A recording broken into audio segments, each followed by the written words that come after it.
আশকারা প্রদান, তার প্রধান কারণ ছিল যে ওসমান হাদির জানাজায় লাখ লাখ লোক জড়ো করবার পর এবং আগের রাতের ওই বিক্ষোভ যদি চালু রাখা যেত তাহলে একটা বিপ্লবী ইসলামী সরকার গঠন করে ফেলা, যার মাধ্যমে এই দাবিতে ঐক্যবদ্ধ হওয়া যে নির্বাচন হতে পারবে না হাদির হত্যার নয়, এটা এমন একটা ব্যাকফায়ার করেছে সরকারের জন্য, মানে উল্টো এমন এক বিপদের কারণ হয়েছে সরকারের জন্য যে সরকারকে, ইউনূস সরকারকে বহু মাস ধরে যে বিষয়গুলো নিয়ে বিএনপি, সুশীল সমাজের একটি অংশ, ব্যবসায়ীদের একটি অংশ তো বটেই, নানা পক্ষ একরকমের চাপ দিচ্ছিল, অনুরোধ করে আসছিল, আহ্বান জানিয়ে আসছিল, এখন সরকারকে মানে গা ঝাড়া দিয়ে উঠে সেসব কাজগুলো করে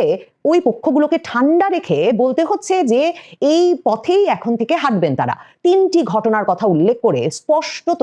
আপনাদের কাছে তুলে ধরতে চাই যে কিভাবে একরকমের মানে ইউনূস সরকারকে টাইট যে দেওয়া হয়েছে তার প্রমাণ বেরিয়ে আসছে ইউনূস সরকারের পদক্ষেপে। তিনজনের বিরুদ্ধে নেওয়া পদক্ষেপের কথা সেখানে উল্লেখ করা অত্যন্ত গুরুত্বপূর্ণ। একটা তো আধান ছিলেন এবং এরপর পুলিশ মহাপরিদর্শক বা আইজি হয়েছিলেন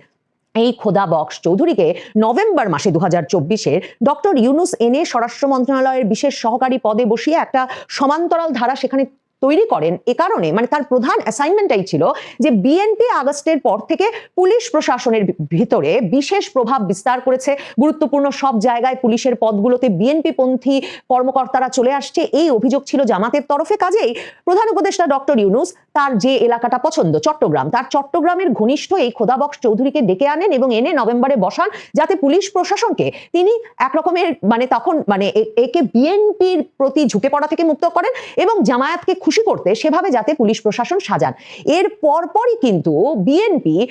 খোদা বক্স চৌধুরীর নিয়োগের কয়েক সপ্তাহের মধ্যেই বিএনপির নেতা রুহুল কবির রিজভী আহমেদ আর প্রশাসনে আলী ইমাম মজুমদার এরা মিলে গণতন্ত্রের বিপক্ষে কাজ করছে, মানে তারা যেসব নিয়োগ করছেন সেগুলো জামায়াতপন্থী হচ্ছে এবং বিএনপি সেটা পছন্দ করছে না। এরপর অসংখ্যবার বিএনপি খোদা বক্স চৌধুরীর বিষয়ে সাবধান করেছে। মানে অনেকে যখন নজরেই করছেন না যে স্বরাষ্ট্র মন্ত্রণালয় আসলে জাহাঙ্গীর আলম চৌধুরী চালান না, স্বরাষ্ট্র মন্ত্রণালয় চালান ডক্টর ইউনূসের লোক খোদা বক্স চৌধুরী। খোদা বক্স চৌধুরী কিন্তু নীরবে তার কাজ করে যাচ্ছিলেন। প্রশাসন, পুলিশ প্রশাসন কোথায় সক্রিয় হবে, কোথায় নিষ্ক্রিয় থাকবে, মবের ক্ষেত্রে কি ধরনের ব্যবহার করবে এবং কোন জায়গায় কে নিয়োগ পাবেন, সেই কাজগুলো একরকমের ডক্টর ইউনূস এবং জামায়াত নেতৃত্বের পছন্দে তিনি বাস্তবায়ন করে যাচ্ছিলেন। অক্টোবর মাসে বিএনপি কর্মকর্তাদের, উচ্চ পর্যায়ের শীর্ষ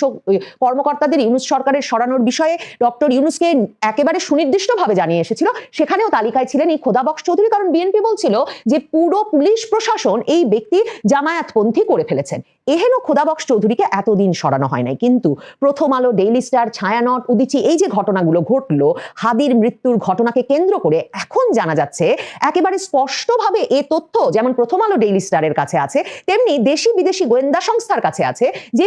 খোদা বক্স চৌধুরী নিজে এই নির্দেশনা আইন শৃঙ্খলা রক্ষাকারী বাহিনীকে দিয়েছিলেন যে নিষ্ক্রিয় যাতে থাকে পুলিশ প্রশাসন যখন ভয়াবহভাবে ভাষণগুলোতে, কারণ তাদের নাকি মূল লক্ষ্য ছিল যে ব্যাপক ক্ষোভ শোক ওসমান হাদির মৃত্যুকে কেন্দ্র করে, এবং প্রধানত যে ক্ষোভ শোক হচ্ছে ভারতের আধিপত্যবাদ বিরোধী প্রতিরোধের অংশ, এবং যে কারণে এর এক সপ্তাহ আগে ওসমান হাদি যখন 12ই ডিসেম্বর গুলিবিদ্ধ হলেন তার পরপরই প্রথমে আঙুল তোলা হলো বিএনপির দিকে এবং তার পরপরই আঙুল তোলা হলো যে ভারতের দিকে। একদিকে ভারতের এই কাজ করিয়ে থাকতে পারে, না হলে ভারতে বসে আওয়ামী লীগ নেতৃবৃন্দ এই কাজ করিয়ে থাকতে পারেন, আর না হলে ভারতে কেন পালিয়ে যেতে দেওয়া হলো ওসমান হাদির উপর হামলাকারীদের। কাজেই ভারতের আধিপত্যবাদের বিনাশ ঘটাতে হবে, বাংলাদেশে ভারতীয় দূতাবাস গড়িয়ে দিতে হবে এবং প্রত্যেকটি প্রতিষ্ঠানকে টার্গেট করে প্রতিরোধ গড়ে তুলতে হবে, এমন ঐক্যবদ্ধ শপথ রাজনৈতিক দলগুলো শহীদ মিনারে দাঁড়িয়ে নিল জামায়াতপন্থী সম্পাদক, আমার দেশ সম্পাদক মাহমুদুর রহমানের নেতৃত্বে। এখন দেশি বিদেশি গোয়েন্দা সংস্থাগুলো, প্রথম আলো, ডেইলি স্টার, সুশীল সমাজ, ব্যবসায়ীরা যেমন বিশ্বাস করছেন সেটা, গোয়েন্দা তথ্যে এটা স্পষ্ট হয়ে উঠেছে যে পুরো বিষয়টি একটা সুনির্দিষ্ট সুস্পষ্ট পরিকল্পনার অংশ ছিল, যার প্রেক্ষিতে ওই 18ই ডিসেম্বর রাতের ভয়াবহ ভাঙচুরের পর পরিকল্পনা ছিল যে এই উচ্ছৃঙ্খলতা বা এই বিশৃঙ্খলা, এই বিক্ষোভ, মানে তখন তো একে বিশৃঙ্খলা বা উচ্ছৃঙ্খলতা বলা হচ্ছিল না, মানে সরকার তো আপনারা তো দেখেছেন সারা রাত ডক্টর ইউনূস পর্যন্ত নাকি তাকেও নাকি জাগাতে পারেননি তার দীর্ঘ সময়ের বন্ধু মাহফুজ আনাম মতিউর রহমান। তিনি পরদিন জেগে উঠে ফোন করে বলেছেন যে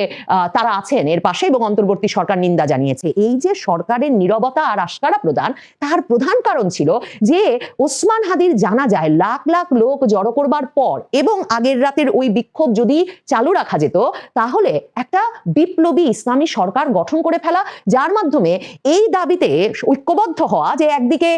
যেমন নির্বাচন হতে পারবে না হাদির হত্যার বিচারের আগে,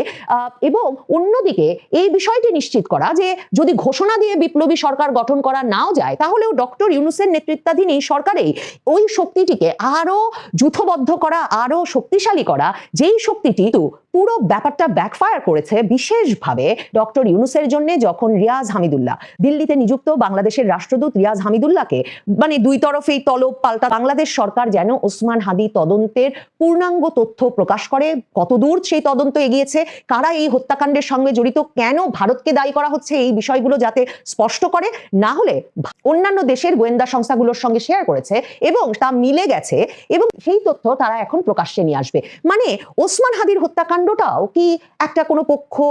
লক্ষ্য স্থির করে করলো, যে কারণে ওসমান হাদির ভাই নাহিদ ইসলাম তারাও কিন্তু সে সময় বলা শুরু করলেন হঠাৎ করে যে সরকারের মধ্যেও একটা পক্ষ এই ভাঙাভাঙিতে কেন পালিয়ে যেতে দিল। তার মানে ওই যে ওসমান হাদিকে কারা হত্যা করার চেষ্টা করলো এই তথ্যটির মধ্যে, এবং ওসমান হাদি হত্যার প্রতিক্রিয়ায় আসলে সরকার কি অ্যাচিভ করতে চেয়েছিল, কি অর্জন করতে চেয়েছিল, ওই হিসেব নিকেশের মধ্যে সরকার কেন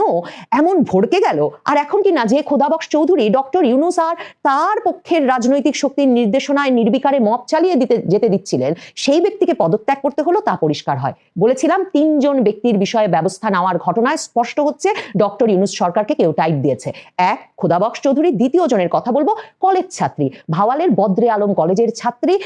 তাহারিমা জান্নাত। এই তাহারিমা জান্নাত সেই 2024-এর জুলাই আগস্ট আন্দোলন থেকে, তখন তিনি সবে এসএসএফ সরকার মানে তখন যে কোটা সংস্কার আন্দোলন যেটা পরে এক দফার আন্দোলনে পরিণত হলো, সরকার বিরোধী আন্দোলন, তিনি দাপড়ে বেরিয়েছেন। মানে এক বিস্ময় বটে যে স্কুল ছাত্রী এক মেয়ে টঙ্গী থেকে কার নির্দেশে কার অনুপ্রেরণায় কিভাবে ঢাকা চলে আসে, এবং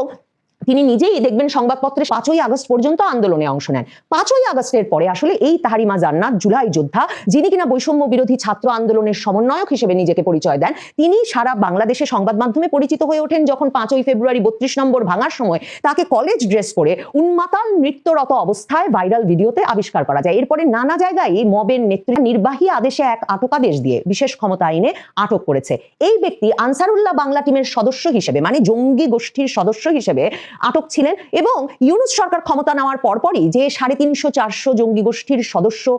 হিসেবে বিভিন্ন কারাগারে আটক ব্যক্তিবর্গ ছাড়া পেয়েছেন, এই আতাউর রহমান বিক্রমপুরীও তখন ছাড়া পান। শুধু যে তিনি নিজে ছাড়া পান তাই নয়, তিনি তারপরে বৈষম্য বিরোধী মব সৃষ্টি করলে